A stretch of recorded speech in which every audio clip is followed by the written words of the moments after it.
Bienvenue sur Destination Crypto, le podcast qui vous emmène sur les sentiers tortueux de la crypto-monnaie. Je m'appelle Thibaut Coussin, je suis auteur et coach crypto. Ma mission, c'est de vous aider à comprendre l'univers de Bitcoin afin que vous profitiez de ce marché en pleine croissance. Si ce sujet vous intéresse, je vous invite à vous abonner et à reprendre un peu de café pour attaquer cet épisode. Vous êtes prêts ? Allez, c'est parti.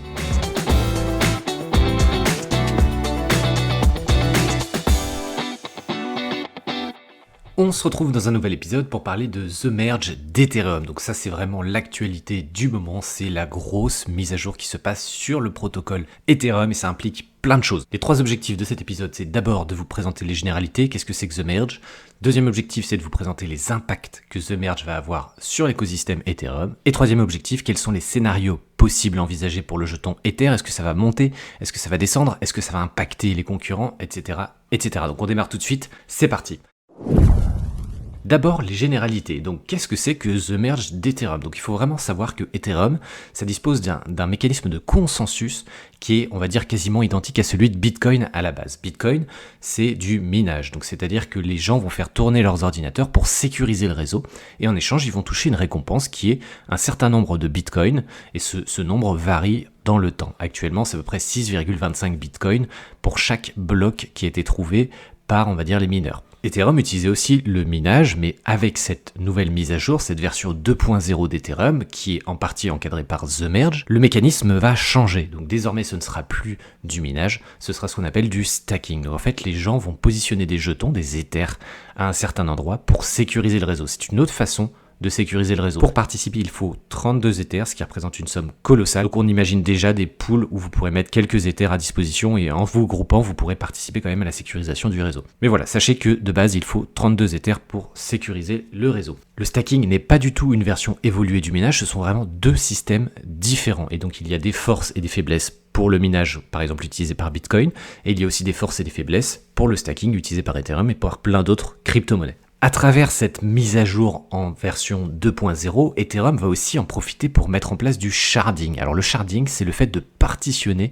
le système Ethereum. Donc plutôt que de fonctionner sur une chaîne qui s'alourdit et qui ne peut pas gérer vraiment le nombre de transactions suffisant par rapport à l'exigence du réseau, ils vont splitter, on va dire, leur système en 64 fragments. Donc plutôt que d'avoir, on va dire, une grosse base de données blockchain, ils vont splitter en 64 petites bases de données qui vont communiquer entre elles et qui vont pouvoir faire des traitements en parallèle et de façon beaucoup plus optimisée. Donc ça, c'est ce qu'on appelle le sharding. Dans la nouvelle version d'Ethereum, il y aura 64 fragments qui vont faire des traitements et au-dessus, il y aura la beacon chain, donc c'est la tour de contrôle qui va gérer vraiment ces fragments. Donc ça, c'est très important. Dans cette mise à jour en 2.0, il y a la mise en place du sharding, donc le fait de fractionner le système et de rajouter forcément au passage de la complexité dans le système. Cette grosse mise à jour de l'écosystème Ethereum, elle se fait en différentes phases. Beaucoup de phases ont déjà été réalisées, comme la création de la beacon chain, ça c'est fait. Le fait de changer de consensus avec la preuve d'enjeu, ça a été fait, donc sur une chaîne en parallèle.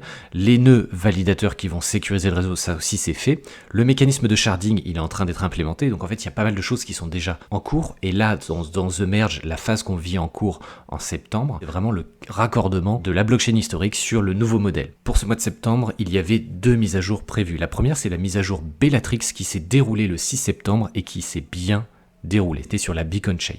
Maintenant, il y a une deuxième mise à jour tout aussi importante qui se fera sur la chaîne principale et qui se déroulera aux alentours de mi-septembre.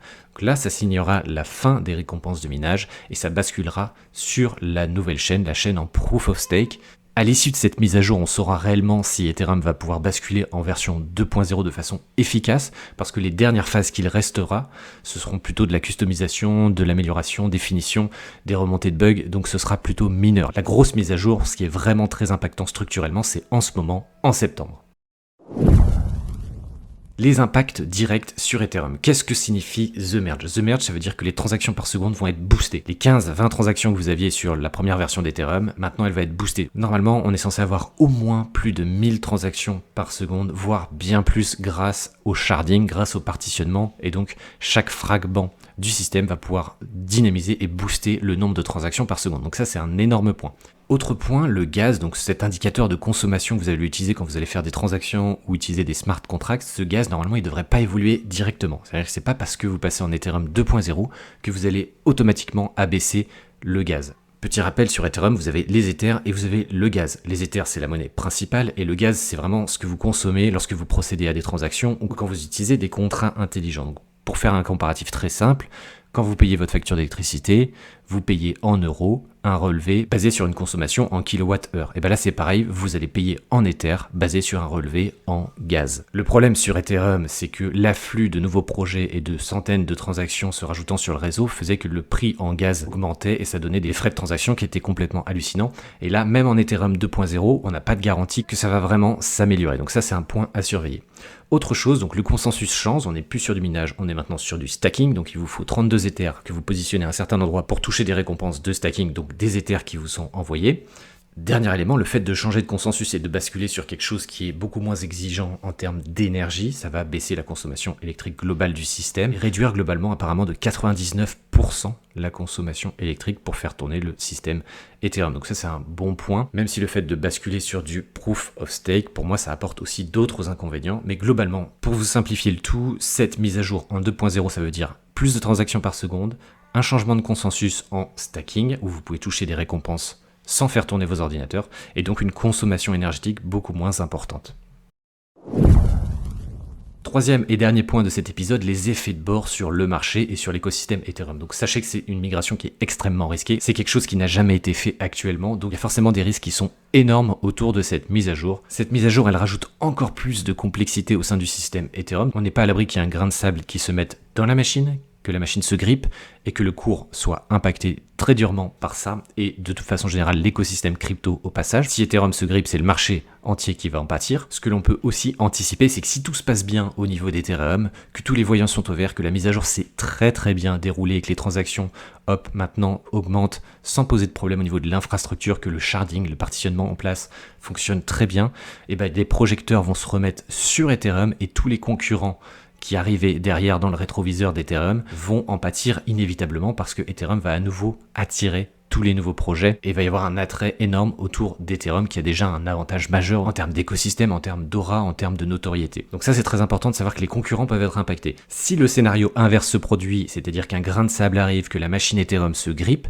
inévitablement les prix vont forcément chuter sur le marché des crypto-monnaies de façon globale, mais à moyen ou long terme ça va bénéficier aux concurrents d'Ethereum. Inévitablement des projets qui voulaient se construire sur Ethereum et bénéficier de cette mise à jour en 2.0 vont se détourner si jamais ça ne fonctionne pas bien et se rapprocher d'autres projets, d'autres architectures qui proposent des performances tout aussi attrayantes. Autre chose à prendre en compte, il peut y avoir une vente massive une fois la mise à jour terminée. La mise à jour The Merge, c'est pas nouveau, ça fait longtemps qu'on en parle, longtemps qu'elle est planifiée, donc des gens ont pu se positionner très tôt pour acheter des Ethers quand c'était vraiment pas cher et que c'était le bon moment d'acheter, et ils vont vendre sans doute une fois que la mise à jour est terminée, quand il va y avoir un peu de spéculation, quand le prix va monter.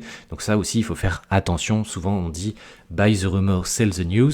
Les gens ont pu acheter il y a quelques mois dans l'espoir que ça monte pendant que les phases de The Merge se déroulaient, et ils vont revendre potentiellement là, maintenant, en septembre, quand tout va bien se passer pour Ethereum. Voilà, on arrive au bout de cet épisode. J'espère que maintenant, c'est un peu plus clair pour vous l'impact de The Merge sur l'écosystème Ethereum, mais aussi sur le marché dans son intégralité.